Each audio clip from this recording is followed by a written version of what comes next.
And it is on this day, June 1st, 2022, Happy Pride, that I am talking about my ace flux identity and describing my personal experience. Today we will just specifically be talking about what I experience, how I can tell what I'm experiencing at a time, and what things can influence or confuse me about my identity regarding ace fluctuation.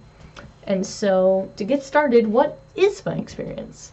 Well, I identify with 3 sublabels: demisexual, aegosexual, and greysexual. And these are labels that I typically use to describe my experience, but I probably have had some experiences outside of these labels. These are just labels that I like to use to describe myself and explain my own experience to myself and to others. And maybe it doesn't completely convey my perspective, but they're the ones that I'm content with sharing, and I feel make the most sense in terms of using words to explain what is happening. And so, also, conveniently, most of my experiences that I have outside those labels, or ones that I think are on the line of those labels, can usually be tossed under greysexual anyway. And so it just works out for me, and those are the words that I like to use. And so I defined all 3 of those labels in my asexuality spectrum video, but in this video I will briefly describe each of them. I'll briefly describe how each of them feel to me specifically. So, to start off, the one I experience the most is demisexual, and that's the one where I have to have an emotional bond or emotional connection, or a better phrase for me usually is like an emotional relation to someone. You get that, like, when you hear the word bond and connection, you wonder what that means. For me, it's if I have that relation and I have that, like, camaraderie and those kinds of things, that's when it develops for me. Or for me, it's a lot of, like, the personality and how they hold themselves and how they, behave in those things, and those are what makes those things develop fast for me. Sometimes it can take months and months and months for that attraction to build, and it can just happen if I've known the person a long time. But other times it can take like 2 hours, and so it really varies. But basically, the most of my demisexual experience is just knowing the person, like, on an emotional, like, connecting level, and just, do we relate? Do we have, like, share common opinions in those things? And how do they, again, behave and hold themselves, and how do they talk and communicate? Are they respectful? All of those things can just build up until eventually I have that click, and then all of a sudden I feel sexual attraction.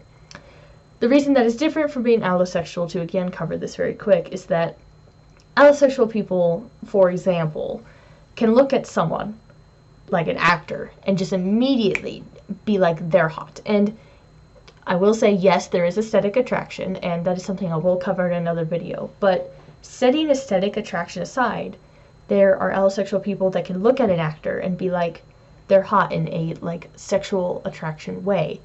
And demisexual people can't do that unless they, like, know the personality, or, like, know the character, or those kinds of things, and have that relation or connection or bond. And so it's not the same. So that's how I experience my demisexuality. It can vary sometimes, but it's pretty consistent across the board that I need that personality aspect. Alright, the one that I experienced the second most is actually Aegosexuality, and I want to include here that I feel like I could say I experience asexuality alone by itself sometimes, but also looking back on those experiences, I feel like that maybe I was experiencing Aegosexuality again, but I just wasn't able to get the outside perspective that I'm about to talk about. So usually when I experience Aegosexuality, I don't feel sexual attraction that links back to myself, but I can still feel for something, like, I can still feel for people from an outside perspective. If I were someone else, or if I were a character, or those kinds of things, I could feel attraction from that outside perspective. Or I can feel attraction disconnected from me entirely, and just not as another person, but just knowing that as soon as I'm part of the picture, it goes away. But if I'm not part of the picture, then it's there. And so that probably doesn't make sense, but I did describe it a little bit more in depth in the Asexuality Spectrum video if you want to go watch that instead. But again, most of the time for me, there's that disconnection, and I can tell that that disconnection is there. And for example, I can know in my head that if I were a cis man, then I would feel that attraction. But right now, I can't, and it just isn't there. And so there's this underlying knowledge that I have sometimes, but there's other times where that knowledge isn't there, and that can kind of be a little confusing. Dig more into that in the last section of this video. And finally, the last one that I experienced is Greysexual, and when I'm experiencing Greysexuality, I can either randomly be feeling for people but weakly, or I can have one big exception, but nobody else does anything for me. I have no sexual attraction to anybody but one or two exceptions. And so that one also stands out quite a bit from the other two, which that comment leads to the next question: how can I tell what I'm experiencing? Well, after I took up the label Ace Flux and I was open to the idea of, hey, maybe I am experiencing multiple things, I came up with this idea. I decided, hey, I'm going to make a list of all these references, most of them are characters. I'm going to make this list of characters with photo references that I have felt sexual attraction for at some point, or still feel attraction for as I was making the list. And I would check up on that list and compare, hey, how do I feel about these characters right now? And what I found is that when I'm experiencing demisexuality, the majority of those characters came from my demisexuality experience, because I like who they are as a person and their personality and those things. And so when I'm demisexual, almost everybody on that list, if not everybody on that list, is a yay. It's a ding, a little check mark. And so I can go down that list and be like, yes, I feel for these people right now. And this also goes for romantic for me as well. Just like Ace Romantic and Ace Romantic. Wow. Romantic Flux and Ace Flux, Aeroflux, so I should say. I do the same thing with the same list, because most of the people on that list go both ways for me. And so I go down that list and I hit the check marks. If I'm experiencing Aegosexuality, almost all of them are gone. Gone. Flat out gone. And I can look at it and tell I feel disconnected from these people. I know I felt attracted for them. I know that this person, and this person, if I were somebody else, if I were this other character in the book, or if I were just a different person, I could feel for them still. But I can't. I can't disconnect. I know. And so I can tell that looking at the list. Or, for Greysexuality, what happens when I look at that list is that it's about half. It's kind of weird. You would think that Greysexuality and demisexuality would kind of work hand in hand, because if you have the emotional connection and then you're Greysexual, you think it would carry across. It doesn't for me. They're entirely separate. And so the people I feel my Greysexual attraction for on this list of people really vary. It's it's about half of them. And so my Greysexual attraction, I can tell when I'm experiencing that, because there's these 2 or 3 random exceptions, and one of them I will feel really strongly for, and 2 of them I will feel weakly for, and then everybody else on my list that I usually feel attraction for when I'm in my demisexual mentality is gone. Nothing, absolutely nothing for them. And so that's like my biggest tool to being able to keep track. Hey, what do I feel right now? And sometimes, as I said earlier, I may have like experiences that are like on the line, or I can't really tell exactly what's happening, but I can still use that reference list to be like, okay, I can feel for like nobody right now, or these few people, and be able to get an idea of where I am, even if I don't have the words to describe what exactly I'm feeling in that moment. And so that's my biggest way of how I can tell. And there's a few other tools and methods. One in particular would be hypothesizing about it. And so hopefully this makes sense, but there are times, and it's not the most reliable thing because you could get very stuck in your head when doing this, but there are times where I can hypothesize, like, if I were to communicate with this person and form that connection with them and become really close friends and those kinds of things, if we were able to communicate for a longer period of time, do I think I could feel for this person? And it's hard to really predict that with a lot of people, but I have had times where I am able to think that about someone and be able to look at them and be like, if I communicated with this person, if I had the time to connect with them, if I knew them better, do I think I could feel sexually attracted to them? And sometimes I can say yes. Sometimes there's just this, again, underlying knowledge that would probably develop if I talk to them. It's like I have mild aesthetic attraction for them already, but it's not sexual attraction. It's not there, but I feel like it could go there. And so sometimes I can tell, and there's other times I can flat out be like, no, it would never come. And so that's something that can help me sometimes, is doing that hypothesizing. Sometimes, again, if I feel I'm lacking in feeling attraction, I can be like, outside perspective, does that work? Or do I still feel nothing in the outside perspective? Is it because of me, or is it because of the person, kind of thing? Is it like part of who they are and the personality and how they look, or is it part of my being a part of that attraction? And so it's looking at how I experience those labels and trying to cross-examine them and compare them to each other. And since to me they are all pretty different experiences, it's a lot easier for me to be able to tell. And so that's what works for me. To give a reference on how these experiences work sometimes, I can sometimes be in one of these for like a month or two. I think 2 months is maybe the longest I was ever in one. And it can be as short as like a few days, like 3 days. And so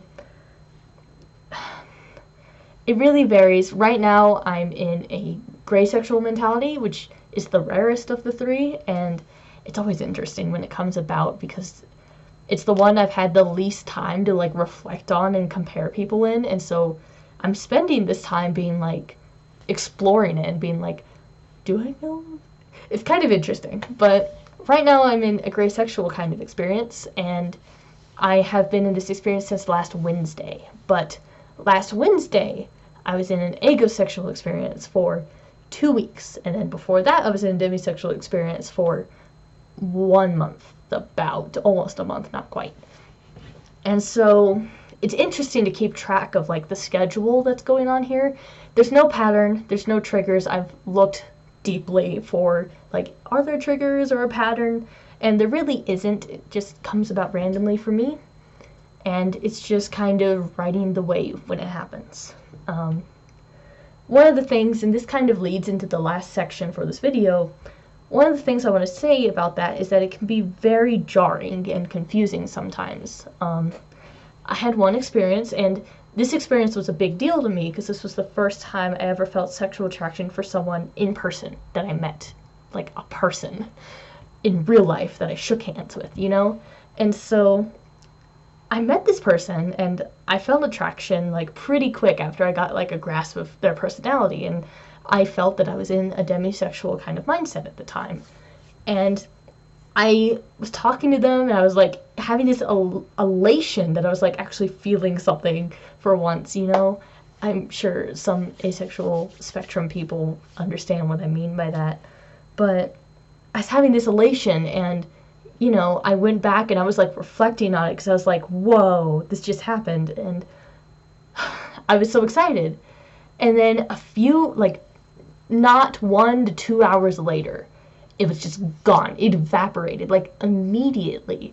And I was confused for a while because I was like, did I just imagine that? No, that happened. Did I, like, tell myself I fell for him? And I was so confused, and I was, like, reflecting on the interaction for, like, another few hours, and the next day. Actually, I slept on it. And the next day, I went back to my references just out of coincidence, and I was like, I don't feel anything right now. Wait a second. And I realized that I just had that switch between demisexual to aegosexual just like that at a very inconvenient time. And so that really confused me because I had felt for someone and then it just went. And at the time I wasn't really thinking about that possibility. I was just thinking, I'm demi right now. Yay, what happened? What happened? You know? And so a little interesting anecdote about that, but it can be very sudden and jarring. Most of the time, I just wake up, and it's like, at some point in the day, I will be like watching YouTube or reading books. Reading books is one of my biggest examples for me, where there's a character I would have been interested in, and then all of a sudden, nope. And so, with demisexual, characters are one of the most useful resources to me because I feel reading books, you know more about the person than you would someone you know online or in person, you know? They give away more of their personality and their thought processes if it's in first person. So, good tool for me. I will say that I did question fictosexual for a while because of those, and that's something I'll cover in the part 2 of the asexuality spectrum, but I found I am not fictosexual. So, fun fact. Alright, so this all leads into the last section, which is what are some things that can confuse me or influence how I'm experiencing my ace fluctuation.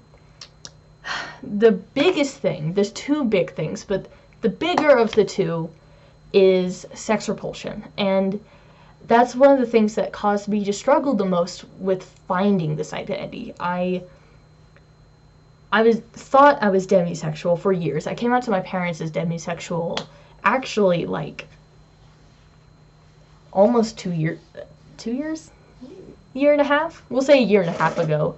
And they did the cliche don't understand anything about it thing, but I came out to them as demisexual, and I thought that described me, but I never really explored it.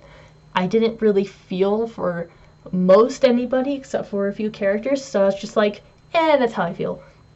And I never really played into it or paid attention to it. And so, sorry. 8.5 months later, when all of a sudden I was feeling absolutely nothing. And this was right after I had this whole phase where I was freaking out about a character. And I felt absolutely nothing, and I got really confused. And I was like, is it sex repulsion? Fucking sex repulsion. It's mean. And so I got really confused about that, and then I actually started to pay more attention to these things. And what made me struggle so much was that I thought sex repulsion was interrupting my demisexuality and causing me to not feel attraction all of a sudden. But something I was able to realize with time is that, hey, my sex repulsion isn't part of my identity.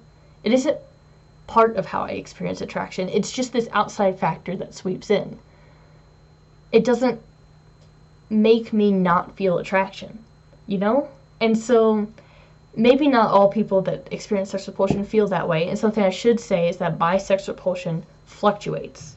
Not everybody's sex repulsion fluctuates, but mine does. It leaves and comes randomly.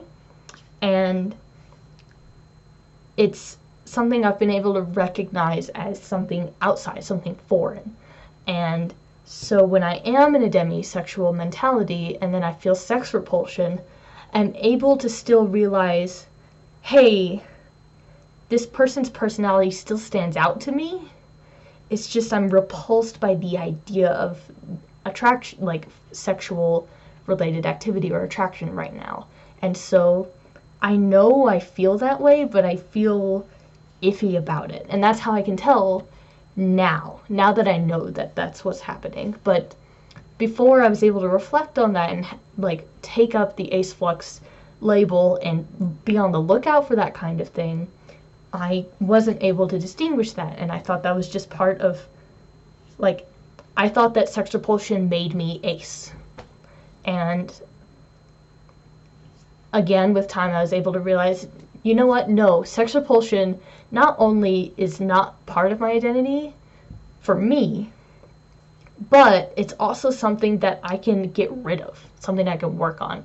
And I will dig a lot more into my sex repulsion in another video, but the short and the long is that my sex repulsion is caused from trauma, from previous events in my life. And I've been working on it for the past year and a half, and I cannot explain to you how different I am since I've been working against my sex repulsion. It's actually been the battle that caused me to be so self-aware of my identity and caused me to be open to these labels and things and caused me on this massive road on the way to being queer. And so that's been quite a battle and fight in my life, but so much has changed since then, and being able to combat my sex repulsion enough to push it away and weaken it has allowed me to realize I do feel attraction. But beforehand, I wasn't able to recognize that because I thought sex repulsion was governing. Wow, I cannot say that word. Controlling my experience entirely. And so that's the biggest outside factor for me. But I do have a second big one, and that is dysphoria, which I talked about in another video. But sometimes it's kind of weird, and I feel this happens the most with Aegosexuality, but sometimes my dysphoria can really confuse me, or Greysexuality. My dysphoria can really confuse me because it's like, it's because I'm so uncomfortable with myself and my body and those kinds of things that I can't, my sexuality feels a little more shaky. So I can look at somebody and I can feel that maybe I feel attracted to them, especially in a demisexual mindset. But then those like lurking thoughts come into my mind of like, would they be okay with this? Or do you really fit here? And those kinds of thoughts come in. And it can really make me be like, am I demi? Am I ego? Because those thoughts walk the line between those two identities. And sometimes they cross into gray, because sometimes some of the people I feel attraction for go away, considering like, would they be supportive is like part of a personality, right? And so let's say I'm demi, but I'm having dysphoria, I'm having those kinds of thoughts. I can maybe think I'm gray because some of those people fade away all of a sudden. And it can be weird, but a lot of the time I know I'm experiencing dysphoria. I can tell I have hair dysphoria right now. So I'm aware of my dysphoria, and so usually I can be like, okay, I know I'm feeling this kind of dysphoria right now, and I know that this may be affecting my perception, and I can usually work it out and realize what is going on. So that's just another factor. It comes up sometimes, but not the most. And so really it's sex repulsion just coming in and leaving that is the biggest unknown factor. But now that I'm able to recognize it's separate, I feel that I'm able to navigate my identity a lot easier. The last thing I want to talk about to conclude this video is how useful the label Ace Flux has been to me by itself. And I kind of touched on it earlier, but really until I tentatively picked up that label, until I tentatively took Aseflux and was like, okay, this may describe my experience, I was looking at it as there's only one thing I can be. You know, I only had the perspective of I have to be one thing, and I am Demi. And that was the word I chose because it was the most in the middle word that worked for me.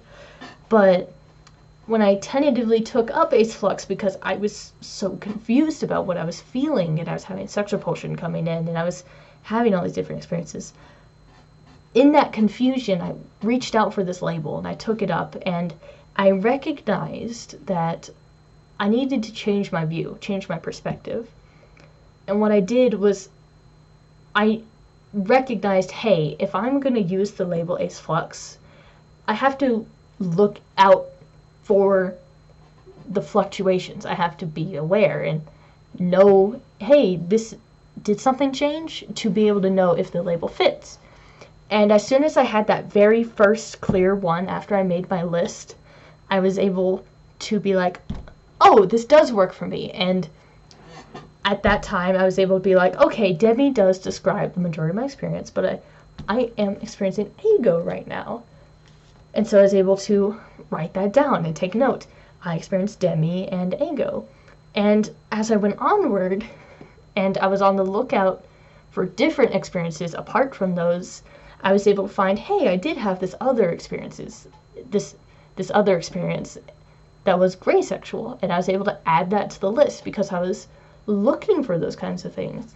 But if I didn't do that, if I didn't put on that lens of fluctuations, I probably wouldn't have realized that experience like Greysexuality at all. But now that I'm recognizing it and I'm on the lookout for those things, I'm able to find the words that describe what I'm changing between, and I'm able to recognize, hey, it's okay. It's okay to be changing up.